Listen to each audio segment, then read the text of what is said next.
3 years. A contract marriage. 30 grand a month, with a $500,000 bonus at the end of the year. Party A and Party B will not share a bedroom. Party B is forbidden from touching, hugging, or kissing Party A. Neither party shall engage in infidelity, flirtation, or suggestive online behavior, and so on. I scanned the 18 clauses of the deeply unequal prenuptial agreement laid out before me, a smirk playing on my lips. This thing was so ridiculous, a dog wouldn't sign it. I did. Money talks. Besides, the other party to this agreement was the angelic heroine of this whole story. My name is Cole Grant, and I'm not from around here. 3 days ago, I was in my dingy studio apartment, eating instant ramen and wondering how I'd cover next month's rent. I went to sleep and woke up here, dropped straight into a blockbuster men's adventure novel I'd read, inhabiting the body of a spoiled rich kid who just happened to share my name. The original Cole was a useless idiot whose only purpose in the story was to be mercilessly humiliated by his brilliant fiancée, Victoria Sterling, before becoming a stepping stone for the actual protagonist's rise to glory. Victoria Sterling, heiress to Port City's largest financial empire, a walking, talking ice queen with a genius-level IQ and supermodel looks. The only thing she cared about was her career, and she considered every man on the planet an incompetent fool, especially me, her fiancé. Just yesterday, in front of both our families, she'd thrown a termination agreement in my face. Cole, what can you do besides drink and party? A man like you doesn't deserve to stand by my side. Her voice was like chipping ice, every word a frozen dagger. I had to physically restrain myself from laughing out loud. Don't deserve it? Perfect. I signed the papers on the spot and walked out with a flourish, leaving the two families in a state of chaos. I knew the plot of this book like the back of my hand. Getting tangled up with a workaholic powerhouse like Victoria meant a life of corporate warfare and backroom conspiracies. It sounded exhausting. My goal was crystal clear. Use this character's immense fortune to achieve the dream my old life never allowed, the ultimate state of chill. But to chill securely, I needed a shield. So, I sought out the novel's main heroine, Maya Flores. She was Victoria's polar opposite. The Flores family was wealthy, but they were warm, human. Maya was the family princess, raised on kindness and affection. She was sweet, gentle, and possessed a disarming innocence that made her the darling of every reader. Right now, she was sitting across from me, staring at the contract I drafted, her wide eyes filled with pure confusion. Cole, Mr. Grant, are you serious? Us, getting married? I nodded, sinking comfortably into the cafe's plush armchair, and gestured to the document. Call me Cole. Look, the terms are straightforward. It's a marriage in name only. We live our own lives, no interference. You help me deal with my family, and I'll give you $30,000 a month in spending money, plus a $500,000 bonus at the end of the year. 3 years from now, we shake hands and walk away. You get the cash, I get my freedom back. What I didn't tell her was that her family was about to face a minor but stressful liquidity crisis. This money would be a godsend. A blush crept up Maya's cheeks. She bit her lip, clearly wrestling with the decision. She didn't know, and I certainly didn't know, that just outside the coffee shop, parked in a black Bentley, Victoria Sterling was watching our every move. Her best friend, sitting beside her, scoffed. Vicky, look at that loser. The ink on your breakup isn't even dry, and he's already chasing his next mark. And some ditzy-looking girl at that. A leopard can't change its spots. Victoria didn't speak, but her knuckles were white on the steering wheel. In her mind, this was just my pathetic attempt at revenge. She was probably thinking that without her, this ditzy-looking girl was the best I could ever hope to get. Back in the cafe, Maya finally made up her mind. She picked up the pen and signed her name on the line for Party B. Okay, I'll do it. I smiled. Perfect. My new life of absolute leisure was officially underway. You just wait, Victoria. You're about to find out exactly what you threw away. The day after we got hitched, I moved into a villa owned by Maya. It was a gift from her parents for her 21st birthday, but she was too timid to live there alone, so it had sat empty. Now it was our marital home. The moment I stepped inside, I started my renovation project. Get rid of this vase. It's blocking my view of the TV. This couch feels like a rock. Replace it. I want something you sink into, something that consumes you. The kitchen. Actually, just get the whole thing. I want a chef's kitchen. 8 burners, the works. Top of the line, everything. I barked orders at the movers and contractors while scrolling through a tablet, selecting high-end gym equipment I'd already bookmarked. Maya trailed behind me like a startled rabbit, watching me tear apart her perfectly good house. She wanted to object, but didn't dare. Cole, this is all going to be very expensive, isn't it? She asked in a tiny voice. Don't worry about it. It's a drop in the bucket, I said without looking up. Please. The string of zeros in my inherited bank account was long enough to buy this place 10 times over. She murmured in no and fell silent, simply watching as the crew hauled a massive, state-of-the-art gaming pod into the living room. By the end of the day, the villa was transformed. The living room was dominated by an enormous, cloud-like sectional sofa facing a 120-inch high-definition screen. Next to it sat my gaming pod and a custom-built bar, stocked with artisanal spirits. What was once a guest room was now a fully equipped gym. A six-pack and V-cut abs must be maintained at all times. And the formerly quaint, all-American kitchen now resembled the back of a 5-star restaurant. When evening came, I walked into my new kitchen and tied on an apron. Maya followed, her curiosity piqued. Her eyes went wide as she watched me expertly break down a live branzino, my knife skills a blur of motion. You know how to cook. If you want to eat well, you have to do it yourself, I replied casually. I'd spent my last life as a corporate drone. In this one, my only goal was to please my own palate. Half an hour later, a 4-course meal was on the table. Pan-seared branzino with a lemon caper sauce, slow-braised short ribs, a spicy arrabbiata pasta, and a simple but elegant asparagus soup with truffle oil. The aroma filled the entire dining room. Maya cautiously took a bite of the fish. A second later, her eyes lit up like a Christmas tree. This is amazing. She let out a little gasp and started eating like a chipmunk who'd just discovered a hidden treasure, her cheeks puffed out. I poured myself a glass of bourbon, neat, and slowly savored my own cooking. Yeah, this was the life. Maya ate until her face was flushed and a light sheen of sweat had formed on her brow. She looked at me, and her expression was no longer just surprise. There was something else. Admiration. Cole, you're incredible. Just the basics, I said coolly. After dinner, I collapsed onto the new sofa, ready for a gaming session. Maya, after clearing the dishes, hesitated for a moment before creeping over to me. She waved a small hand in front of my face. The contract says no physical contact, she whispered, her cheeks turning a deep shade of crimson. But, can I poke your abs? Just once. Ich glänzt her. Just like the book said, she had a pure, unadulterated curiosity about beautiful things. I lifted the hem of my t-shirt. Go for it. Her eyes lit up. She reached out a soft, tentative finger and poked one of my abdominal muscles, then snatched her hand back as if she'd been electrocuted, letting out a tiny squeal. Whoa, they're real. Watching her completely lose her composure, I couldn't help it. The corner of my mouth tilted up in a smile. This married life might be more entertaining than I thought. The days of doing nothing always fly by. The next morning, I woke up whenever I felt like it, which happened to be noon.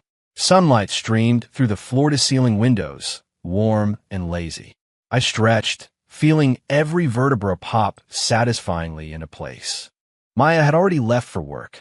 On the dining table was a breakfast she'd prepared and a small note. Cole, I made you a sandwich. Eat up. Your friendly landlady, Maya. Friendly landlady? I chuckled. The girl had a sense of humor. I tossed the sandwich in the trash and headed for the kitchen. My stomach accepted only the finest cuisine. Thank you very much. I had just finished preparing myself some homemade eggs Benedict when my phone rang. It was my right-hand man, Liam Davies. Sir, he began, Project Aegis has completed its initial testing phase. As per your instructions, we anonymously submitted the Phase 1 data to the Pentagon. The response was seismic.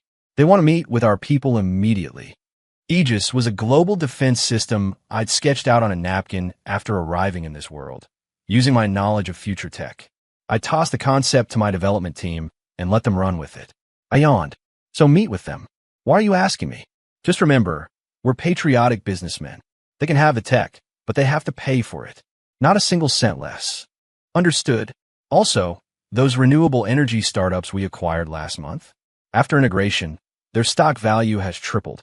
Sterling Corp reached out about a partnership, but I rejected them as you instructed. Sterling Corp, Victoria's family company. I picked up a piece of my perfectly poached egg, letting the rich yolk burst in my mouth. Good.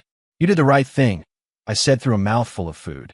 From now on, any proposal from the Sterling family, we don't see them, we don't talk to them. Period. Yes, sir. Your foresight is astonishing. This push-pull strategy is sure to have Miss Sterling wrapped around your little finger. Liam's voice on the other end was practically vibrating with excitement. He had clearly imagined an entire 800-episode drama of corporate romance and revenge. I rolled my eyes. There was no strategy. I just didn't want to deal with annoying people. All right, that's enough bootlicking for one day. Don't call me unless it's an emergency. I am busy. What world-changing project are you working on now, sir? Sleeping. I hung up, and the world was quiet again. What I didn't know was that Maya, who had just come home to grab a file she'd forgotten, had heard every single word of that conversation. She stood frozen in the entryway, car keys still in hand, her mouth slightly agape in disbelief. Aegis? The Pentagon? Stock value tripled? And he'd rejected Sterling Corp? Was this really the trust fund brat the world thought he was? She looked at me, still in my apron, meticulously finishing my brunch, and felt her entire perception of reality begin to crumble. That evening, Maya came home carrying a pink cake box. Cole, I passed by this new dessert shop, and this cake looks so cute. I just had to get it. She placed it on the table, her eyes darting away from mine. I glanced at it. It was from that one bakery in Port City, the one that was all over social media, with a 2-hour line and a limited daily supply. Right? You eat it. I don't like sweets, I said, my eyes glued to the game on my screen. But I can't finish it all by myself, she said, her voice small and a little hurt. Then throw it out, I replied without thinking. The air went still for a few seconds. I felt the sofa dip beside me as Maya sat down, bringing with her a faint, sweet fragrance. She didn't say anything. She just quietly opened the cake box, used a small fork to scoop up a piece, and held it to my lips. Just one bite, please?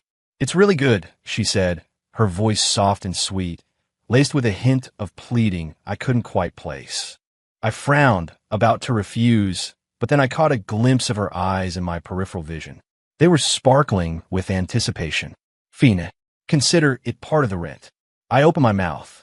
The light, airy cream and sweet strawberry jam melted on my tongue. The taste was okay. Well, she asked nervously. It's fine, I said flatly, turning my attention back to the game. Oh, she said, sounding a little disappointed. But I didn't see the tiny, triumphant smile that crept onto her face as she turned away, like a kitten who had successfully stolen a treat. She didn't know, and I certainly didn't know, that this scene had been captured by a camera outside the window. Victoria Sterling sat in her car, staring at the photo her private investigator had just sent her. Me, opening my mouth to eat the cake Maya was feeding me. In the picture, the soft lighting caught the angle of my jaw, making me look less like the arrogant slacker she remembered and more gentle. And Maya was looking at me like I was her entire world. Ah, Victoria scoffed, tossing the phone onto the passenger seat. He's really let himself go. Eating cake now. But for some reason, her chest felt tight, as if something precious was slipping through her fingers, little by little. Chapter 4. The charity galas of Port City's elite were always a hotbed for networking and gossip. As the city's newest couple, Maya and I naturally received an invitation. I didn't want to go, but Maya insisted it was hosted by a close family friend, and we couldn't refuse. Fine, I could use a free meal. The moment we walked in, we became the center of attention. I was in a casual blazer and jeans, a stark contrast to the sea of tuxedos and designer gowns. Maya, on the other hand, wore a simple white dress that made her look like an angel who'd accidentally wandered into a mortal affair. Isn't that Cole Grant? Who's that with him? I think it's the youngest florist's daughter. I heard they got married. Seriously? What were the florists thinking, marrying their daughter off to a washout like him? Sure, keep it down. He's still a Grant, washed up or not. The whispers buzzed around us like mosquitoes. I ignored them completely and made a beeline for the buffet. Maya was nervous, her small hand clutching the corner of my jacket. I glanced back at her. Pay them no mind. They're just a bunch of wannabes who've never had a decent meal. With that, I helped myself to a slice of what looked like a perfectly cooked prime rib. Across the room, Victoria Sterling held a glass of red wine. Surrounded by a crowd of ambitious young executives, the undisputed queen of the ball. She saw us. Her eyes swept over me with a look of pure disdain, as if she were looking at something she'd scraped off her shoe. Her friend was right beside her, fanning the flames. Vicky, just look at him. He only comes to these things to stuff his face. So classless. And that Flores girl is just as bad, letting him embarrass her like that. Victoria sipped her wine without a word, but the disgust in her eyes deepened. Just then, some idiot decided to make his way over. It was Todd Braxton, son of some construction magnate. He used to be one of the original Cole's hangers-on. Before jumping ship, the second Cole's reputation soured. Well, if it isn't Mr. Grant, Todd sneered, his voice just loud enough for everyone nearby to hear. So what's it like? After getting dumped by Ms. Sterling, you had to settle for a sweet little thing like this.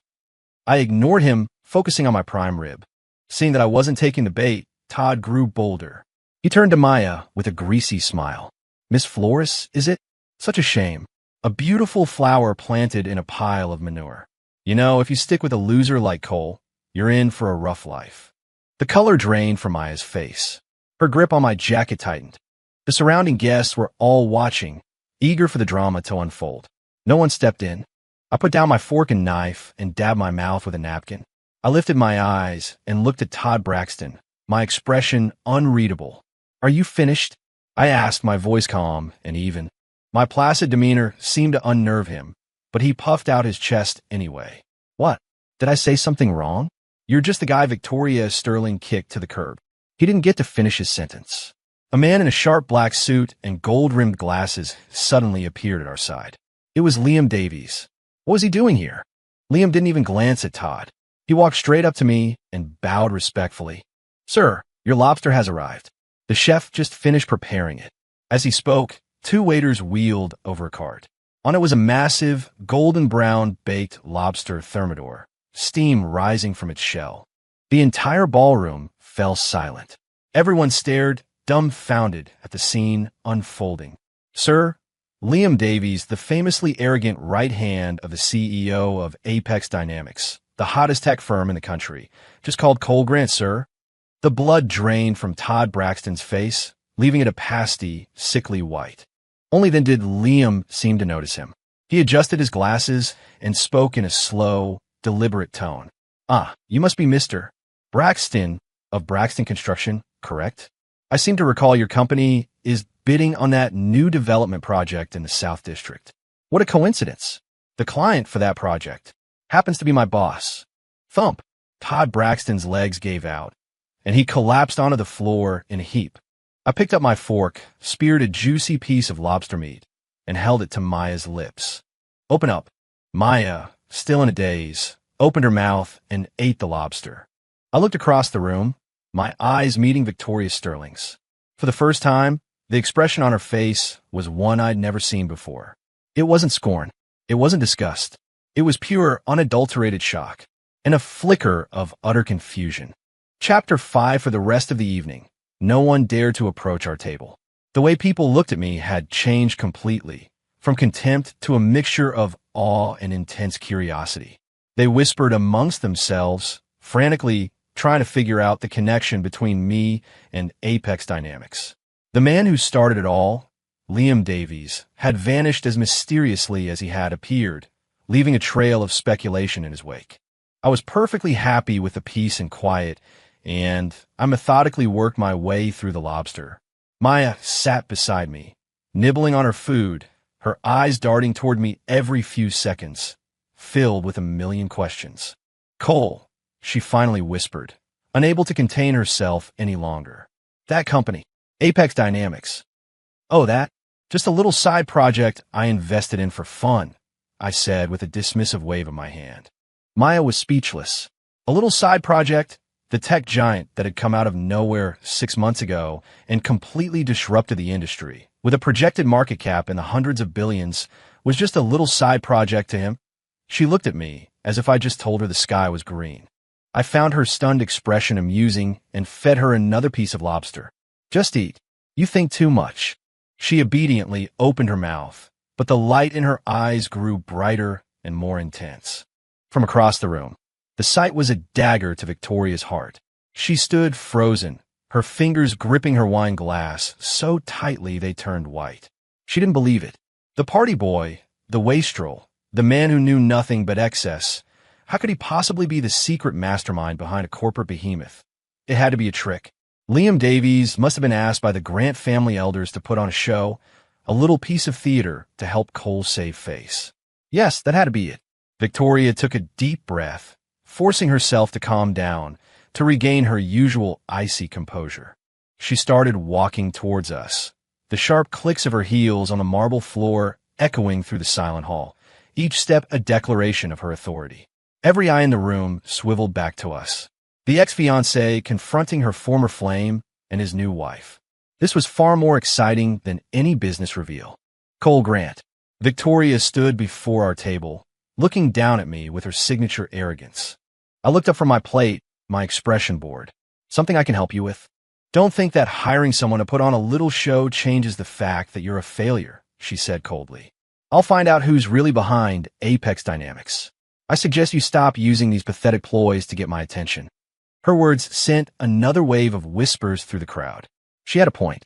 How could Cole Grant possibly be the boss of Apex? Maya's face paled. She opened her mouth to argue, but I placed a hand on hers, stopping her. I looked at Victoria, and a slow smile spread across my face. Victoria, do you really believe that the entire world revolves around you? That everything I do is some desperate attempt to get you to notice me? I stood up. I was a good half-foot taller than her, and the shift in posture immediately gave me the upper hand. You give yourself way too much credit. I leaned in closer, lowering my voice so only she could hear. I rejected your company's proposal, not as some strategic move, but for a very simple reason. You're annoying. And another thing, I added, my voice a soft murmur. Don't bother investigating. You won't find anything. What you consider top-level corporate secrets are, to me, nothing more than doodles on a scrap of paper I threw away. With that, I turned away from her stunned face and took Maya's hand. She was still trying to process what had just happened. Let's go home. Where are we going? Maya asked, her voice a little breathless. Home. I'm going to make you a late-night snack. The food here is terrible. I led Maya away, leaving Victoria standing alone in the middle of the room as 100 pairs of eyes stared at her. Her face was a canvas of shifting emotions, shock, humiliation, fury. Annoying? He called her annoying. That single word, more than any insult about her intelligence or her success, struck a nerve deep within her proud soul. Her body began to tremble, not from anger, but from a feeling she had never experienced before. Fear. It was the terrifying realization that something or someone had completely and irrevocably slipped from her control. Chapter 6. Back at the villa, Maya was still in a daze. She sat on the sofa, hugging a throw pillow, just staring at me. Cole, she said suddenly, you were so cool back there. I was at the bar, selecting a bottle for the evening, and her words made me pause. What was cool about it? Just the way you talked to Victoria, she said, waving her hands to illustrate her point. It was like you weren't afraid of her at all. You totally dominated her. In her world, Victoria Sterling was at the top of the food chain. No one dominated her. I smiled and pulled out a bottle of small batch whiskey.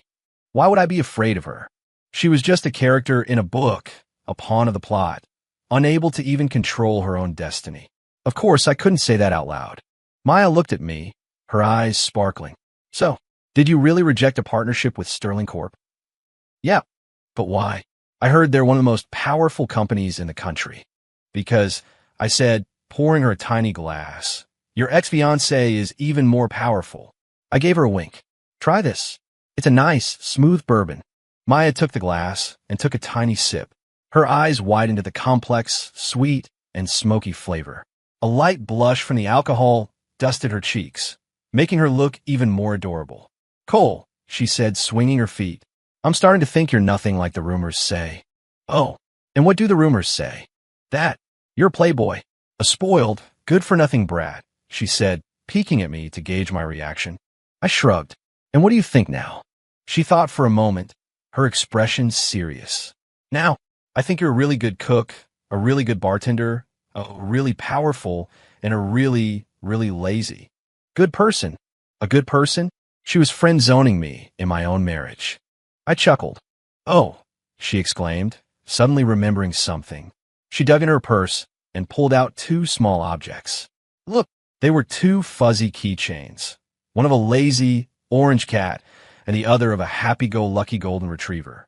I saw these at a shop today. See this cat? It's so lazy, just like you, she said, handing me the cat keychain. And this one's me. It's for you. I looked down at the goofy golden retriever keychain in my hand, then back at her expectant face. Against my better judgment, I clipped it onto my car keys. When Maya saw what I'd done, she broke into a huge, radiant smile, her eyes curving into little crescent moons. Little did we know, our actual pets had already bonded. I own a profoundly lazy Garfield cat named Porkchop. Maya owned a hyperactive corgi named Stumpy. Right at that moment, in the villa's backyard, Porkchop was lying on his back in the grass, sunbathing in the moonlight. Stumpy was circling him, rolling around, wagging his tail, and occasionally licking Porkchop's face. Porkchop twitched an ear in annoyance, but didn't bother to move. The whole scene was faithfully recorded by the security cameras. Later that night, after I'd sent Maya off to bed, I sat in the living room, scrolling through the latest report from Liam on my tablet. Sir, Todd Braxton's father dragged him over to the office with a pile of expensive gifts, begging for your forgiveness. I had security throw them out. Also, Victoria Sterling has mobilized her family's entire intelligence network to dig into your background. I read the report, a cold smile touching my lips. Let her dig. The breadcrumbs I'd left behind would only lead her down a rabbit hole of shock and despair. I wanted her to watch, with her own two eyes, as the failure she'd cast aside ascended to heights she could never dream of reaching, all while living a blissful life with another woman. That kind of psychological torture was far more satisfying than a simple public humiliation. An idea began to form in my mind. Life was a stage. If I had to put on a show, I might as well make it a blockbuster. Chapter 7. The next day, a new hashtag appeared out of nowhere and shot to the #1 trending spot on Twitter. Cole Grant slept in again. The tweet contained a series of paparazzi photos. In them, I was standing on the villa's balcony in my pajamas, yawning and stretching, my hair a mess. The timestamp was 11:00 a.m. The caption was dripping with sarcasm. The life of a kept man? Grant Industries' heir Cole Grant, after marrying into the Flores family, appears to have embraced a life of leisure. Sources say he sleeps past noon and is being fully supported by his new wife. The comments section exploded. LMAO, this dude is literally living the dream, getting paid to do nothing. I thought he was some kind of secret badass after that gala incident, but I guess he's still just a bum. I feel so bad for Maya Flores. She's a saint for putting up with him. This just proves Victoria Sterling made the right call. She dodged a major bullet. Victoria's fans and paid trolls swarmed the hashtag, flooding it with posts praising her brilliant decision to dump me and mocking my pathetic existence. I lay on the sofa, scrolling through the comments while sipping a freshly squeezed juice Maya had made for me. Cole, aren't you angry? Maya asked, looking at the hateful comments on her own phone. She was so furious on my behalf her cheeks were flushed. Why would I be angry? I countered. They're not wrong.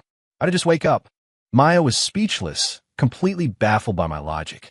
But they're being so cruel. It's terrible for your reputation. Can I eat my reputation for breakfast? I tossed my phone aside and closed my eyes. Quiet. I'm trying to relax. Maya stomped her foot in frustration, then furiously started typing, waging a one-woman war against the trolls in the comments. Watching her defend me like that, a strange warmth spread through my chest. This girl was ridiculously, endearingly loyal. But then, something happened that no one could have predicted. When the stock market opened that afternoon, just as everyone expected Apex Dynamics stock to plummet because of its lazy CEO's negative press, the price shot up. It hit the limit up for the day, a sudden, vertical surge. The entire financial world was stunned. The investors were stunned. What the hell is going on? The CEO sleeps all day and the company's stock soars. Is this some kind of next-level market manipulation strategy? I get it. The more the CEO relaxes, the more it proves the company is a perfectly oiled, automated machine that doesn't need his input. It's a sign of absolute strength. Dude above me is a genius. So, him sleeping in is actually a bullish signal. Cole Grant slept in again to the moon. For the sake of our portfolios, sir, please never get out of bed. The narrative flipped in an instant. The hashtag Cole Grant slept in again transformed from a smear campaign into a bizarre stock market meme, a symbol of effortless success and hands-off management. Financial analysts and investment gurus started writing think pieces, analyzing everything from my posture to the brand of my pajamas, try to decode the revolutionary business philosophy behind my horizontal management style. My net worth, because I took a nap, increased by several $billion. Meanwhile, in the top floor office of Sterling Corp, Victoria Sterling stared at the bright green, vertical line on her stock ticker and the absurd analysis trending on Twitter. The expensive fountain pen in her hand snapped in two. Ink stained her fingers, but she didn't even notice. All the color had drained from her face. Her entire worldview, her belief in hard work, in relentless ambition, in the corporate grind, had just been shattered by me in a way that was so absurd, so utterly illogical, she couldn't comprehend it. She couldn't understand. Why? How could he do this? Her investigators had reported back. The findings confirmed what Liam Davies had said at the gala. The ownership of Apex Dynamics, hidden behind a labyrinth of shell corporations and trusts so complex it made her head spin, ultimately led to one name: Cole Grant. She had lost, utterly and completely, not in business, but in her fundamental understanding of the world. The man she had always looked down upon had, without her noticing, ascended to the clouds. He was now looking down on her from a height she could only dream of reaching, and she, like a fool, was still trying to judge him by her own pathetic standards. A sharp pain lanced through her chest. The room began to spin. The last thing she saw before everything went black was the mocking green of the Apex stock price. Chapter 8. News that Victoria Sterling had been hospitalized for extreme exhaustion spread like wildfire through Port City's high society. That was the official story, anyway. But everyone knew it had something to do with me. Overnight, I became an enigma, a living legend. The way people looked at me changed again. It wasn't just respect anymore. It was a kind of bewildered awe, as if I weren't a person but a walking, talking financial anomaly. I couldn't have cared less. I had a different problem to deal with. One of Maya's old flames had just returned from Europe. His name was Julian Croft, a moderately famous painter and Maya's childhood friend. In the novel, this guy was another minor villain. He was obsessed with Maya and was quickly and easily dispatched by the story's true hero. Now he had set his sights on me. He cornered us at a gallery opening. "Maya, why would you marry a man like this?" Julian exclaimed, pointing at me with a pained expression. "He has nothing but dirty money and dumb luck. What does he know about art, about a connection of souls? He doesn't deserve you." I yawned. Not another one of these self-righteous clowns. Maya frowned, stepping in front of me protectively. "Julian, don't you dare talk about Cole like that. He's 1,000 times better than you." "Better than him?" I gently moved Maya aside and faced Julian with a lazy grin. "Where do you get your confidence?" My dismissive attitude infuriated him. "You're just a businessman. You reek of money. What would you know about art? A single one of my paintings can sell for 6 figures. What can you do?" "Ah," I said, nodding. "So, you want to compare bank accounts?" That's not what I meant. I'm talking about artistic merit." Julian's face was beet red. "Fine, let's talk art." I glanced around the gallery and pointed to the exhibition's centerpiece. "That one, Whispers of a Neon Sky. What do you think of it?" Julian immediately puffed out his chest, back on familiar ground. "That piece is by the contemporary master, Rousseau. His use of post-impressionist techniques to convey urban alienation is..." He launched into a long-winded analysis, throwing around a bunch of jargon I couldn't be bothered to understand. I waited until he was done. "Finished? Good. Now it's my turn." I walked up to the painting and studied it for a moment. The composition is a mess, the colors are garish, and the use of light is a complete disaster. He's just using the post-impressionist label to cover up his lack of fundamental skill. This painting, in my opinion, is worthless. A wave of gasps went through the room. Julian looked at me like I had just blasphemed. What do you know? How dare you criticize the work of a master like Rousseau? The gallery's curator hurried over, his face grim. Sir, I must ask you to watch your tone. I ignored them both, took out my phone, and dialed a number. Hey, Rousseau, it's me. Some people here are calling your latest piece a masterpiece. An old, excited voice crackled from the other end. Mr. Grant, is it you? Did you see the little trifle I sent over for the exhibition? I put the call on speaker. Yeah, I saw it. What is this garbage? You're getting sloppy in your old age. Did you forget everything I taught you about chiaroscuro? Yes, you're absolutely right. I haven't been feeling well lately, and that piece is truly my worst work in years. I'll have them take it down at once. I'm so sorry it had to offend your eyes. The gallery was dead silent. Everyone stared at the phone in my hand, as if it were a holy relic. Rousseau, the reclusive, legendary artist whose paintings sold for millions, was being scolded like a schoolboy. By Cole Grant? The color of Julian Croft's face had gone from red to a sickly, corpse-like gray. His proudest achievements, the very foundation of his artistic ego, had just been demolished in front of the man he despised. I hung up the phone and patted Julian on the shoulder. Kid, here's a piece of advice. Never challenge a professional in their field of expertise with your little hobby. With that, I took the hand of the completely petrified Maya and walked out. I wasn't a fan of playing the hero. I much preferred using my money and my skills to grind my opponent's ego into dust. Now, that was satisfying. Chapter 9. After the gallery incident, Maya started looking at me like I was some kind of omnipotent god. She was practically glued to my side, a clingy little kitten. Cole, how many other secrets are you hiding from me? She asked, shaking my arm, her eyes full of stars. Her shaking was making me dizzy. If you keep that up, you're not getting dinner tonight. She immediately let go and sat up straight, hands folded neatly in her lap like a well-behaved schoolgirl. I was beginning to realize that the key to managing this girl was through her stomach. Life returned to its peaceful rhythm. I continued my grand project of ultimate relaxation, perfecting recipes, hitting the gym, and occasionally giving Liam Davies some pointers as I watched my company's stock price climb ever higher. As for Victoria Sterling, she had vanished from public life after her hospital stay. I figured she needed some time to rebuild her shattered reality. I didn't give her much thought. She was a ghost from a past that wasn't even mine. Until one day, I was in the garden, tending to the small vegetable patch I'd started, when a familiar black Bentley pulled up to the front gate. Victoria stepped out of the car. She had lost weight, and her face was still pale, but the icy aura she used to project had softened. She was wearing simple, casual clothes instead of her usual power suit. She just stood there by the gate, watching me. I was in a pair of old shorts, a white tank top, and flip-flops, holding a small trowel I'd been using to weed my tomato plants. This version of me didn't match the failure she remembered, nor did it align with the secret tycoon her investigation had uncovered. Her expression was a complex mix of confusion, pain, and something else I couldn't quite decipher. Maya came running out of the house. The moment she saw Victoria, she put herself between us, like a mother hen protecting her chick. What do you want? Victoria's gaze went past Maya and landed on me. Can I talk to you alone? She asked, her voice raspy. I put down my trowel and dusted the dirt off my hands. There's no need, I said coolly.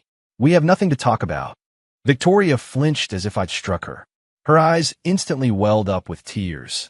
Cole, I know I was wrong before, she said, biting her lip, all her pride stripped away. I just wanted to ask, is there still a chance for us? There it was, the moment I had been waiting for. The climax of the ex-girlfriend's regret subplot. Too bad I wasn't the original hero of this story. I felt nothing for her. I looked at her as if she were a complete stranger. Victoria, have you forgotten? I'm a married man. I reached out and pulled the little guard dog in front of me in my arms. Maya's body tensed for a second, then relaxed into my embrace. She rested her head on my chest, her face turning a bright shade of pink as she secretly nuzzled against me. This girl never missed an opportunity. Allow me to introduce you. I said, turning to Victoria with a brilliant smile. My wife, Maya. The word wife was like a knife twisting in Victoria's heart. The last bit of color drained from her face, leaving it ashen. She looked at us, at our intimate embrace, at the undisguised happiness and trust in Maya's eyes, at the warmth in my own gaze, a warmth she had never received. And in that moment, she finally understood. She hadn't just lost a fiancé. She had lost the best man in the world, a man who could have been hers, and a life of happiness that had once been within her grasp. A single, silent tear traced a path down her cheek. This was what I wanted. Not her apology, not her surrender. I wanted this. This agonizing, heart-wrenching, soul-crushing regret. This was the perfect revenge for all her past arrogance and scorn. Chapter 10. Victoria left, looking like a ghost. I watched her go without a shred of emotion. The girl in my arms, however, tilted her head up to look at me, her eyes shining. Cole, you called me your wife. What else would I call you? Your name is on the marriage certificate, I said, letting her go and heading inside to wash my hands. But what about our contract? What contract? I turned back, a look of perfect innocence on my face. Did I sign something like that? I don't remember. Maya froze. A second later, it dawned on her. A tiny whoop of joy escaped her lips, and she launched herself at me like a rocket, wrapping her arms around my waist from behind. Cole, you big lazy cat. I love you so much. Lazy cat. Was that my new official title? I shook my head with a helpless smile, letting her hang off me like a koala. Whatever. Let her have her fun. It seemed my life of ultimate relaxation was becoming a lot less boring, thanks to this girl. The days turned into weeks, and weeks into months. Our feelings for each other deepened with every passing moment. She became my little shadow. When I was working out, she'd sit nearby, handing me water and shamelessly checking me out, muttering things like, wow, those abs. That V-cut. It looks better than the models in the magazines. When I was cooking, she'd pull up a stool and just watch me, her chin resting in her hands, as if I were a work of art. Cole, is there anything you can't do? When you have a palate as picky as mine, you learn. She memorized every little preference I had, that I only drank pour-over coffee, black, that I hated scented candles in the bedroom, that I liked my grapes peeled, and she would quietly, without being asked, make sure everything was just the way I liked it. This feeling of being so completely cared for was new to me, but it wasn't bad. And I, in turn, grew accustomed to her vibrant, warm presence in my life. She was afraid of the dark, so I had motion-activated nightlights installed throughout the house. She loved stargazing, so I bought a research-grade telescope and spent an entire night on the rooftop terrace with her, watching a meteor shower. She mentioned offhandedly that she'd like to go to the beach, and the next day, my private jet was waiting on the tarmac, ready to fly her to the most beautiful private island in the world. Liam's official comment on the matter was, "Sir, you're no longer just relaxing. You're setting a new Olympic standard for how to spoil your wife." I ignored him. Who I spoiled was my business. Our official, public debut as a real couple came unexpectedly. The Flores family was hosting a massive party for the patriarch's 80th birthday. As the family's son-in-law, my attendance was mandatory. At the party, there were, of course, a few tactless relatives who thought their age gave them the right to comment on my life. "Cole, my boy, I hear you just stay at home all day. A man needs a career, you know," one of Maya's smarmy uncles said, holding his champagne glass like a scepter. Before I could respond, Maya exploded. She snatched the microphone from the MC and marched onto the stage. "Everyone, if I could have your attention, on this joyous occasion of my grandfather's birthday, I have something very important to announce." The ballroom fell silent. All eyes turned to the normally quiet and gentle Maya Flores. She took a deep breath, her gaze sweeping across the room before finally landing on me, her expression full of love and determination. "I want everyone to know that this man beside me, my husband, Cole Grant, is not some freeloader.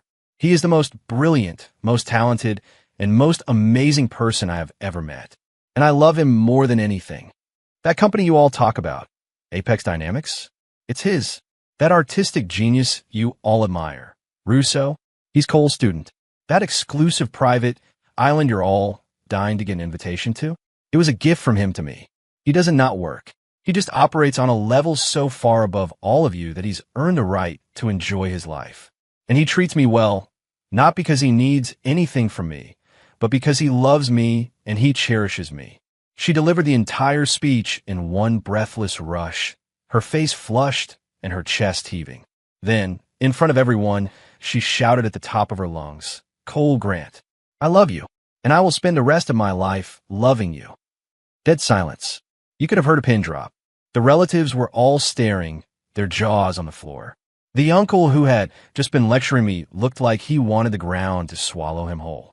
I looked at the girl on the stage, the girl who had become so brave for my sake, and my heart clenched. A powerful, searing emotion washed over me.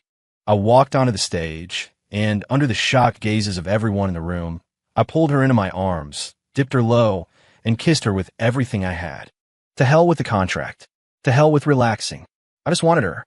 The world could praise my successes, but I only ever wanted to bow to her. Chapter 11, it was a long, passionate kiss that felt like it could melt steel. The silence from the crowd below was broken by a few suppressed squeals from the younger cousins. Maya's parents, after their initial shock, broke into wide, approving smiles. The relatives who had been whispering behind my back moments before were now trying to make themselves invisible. When the kiss finally ended, Maya was limp in my arms, her face the color of a ripe tomato. I took the microphone, my voice ringing out clearly through the ballroom. Thank you to my wife for that wonderful confession. I would, however, like to make one small correction. I paused, my eyes finding the smarmy uncle in the crowd. I'm not standing at the peak. I am the peak. And one more thing, I love spoiling my wife. It's my favorite thing to do. If anyone here has a problem with that, they could take it up with my legal team. The room was utterly silent. The uncle's face had turned a deep shade of purple. I smiled satisfied. I put my arm around Maya and led her off the stage, through a sea of awestruck faces. From that day on, no one ever dared to question our relationship again. Our love story became the stuff of legend in Port City. As for Victoria Sterling, I heard that after she was discharged from the hospital, she resigned from all her positions at Sterling Corp and moved abroad. She never came back. Perhaps leaving the city that held all her painful memories was the best thing for her. Occasionally, Liam would give me an update. Sir, Miss Sterling anonymously funded a new orphanage in South America. Sir, the only social media account she follows is the one your wife made for her corgi, Stumpy. Sir, someone spotted her in a small town in France. She's learning how to bake. I would listen to these reports without comment. Everyone has to live with the consequences of their choices. Her story was no longer my concern. My story only had one heroine, Maya. Chapter 12, the 3 years stipulated in our contract flew by in the blink of an eye. The contract itself, the document that had once defined our relationship, had been confetti in my office shredder for years. Maya and I had become a single entity, an inseparable pair. Today was the 3rd anniversary of the day we signed that agreement. I rented out an entire amusement park for the day, just for her. That night, a spectacular fireworks display lit up the sky, spelling out our names in glittering colors. Maya sat on a carousel horse, watching the explosions of light, her eyes reflecting the dazzling display. Cole, I feel like I'm dreaming. I stood beside her, gently tucking a stray piece of hair behind her ear. It's not a dream. I reached into my pocket and pulled out a small velvet box. I got down on one knee. Maya gasped, her hands flying to her mouth, her eyes instantly filling with tears. Maya Flores, I said, looking up at her with a seriousness I had never shown before. 3 years ago, I tricked you into my life with a contract. It was the single best decision I have ever made.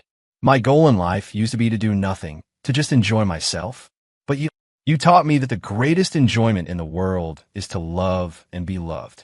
I love you, not because you're beautiful or because you're kind, but simply because you are you. So I was wondering, would you be willing to tear up that last, invisible contract between us and for real this time, with no conditions, marry me? I opened the box. Inside was a diamond ring I had designed myself.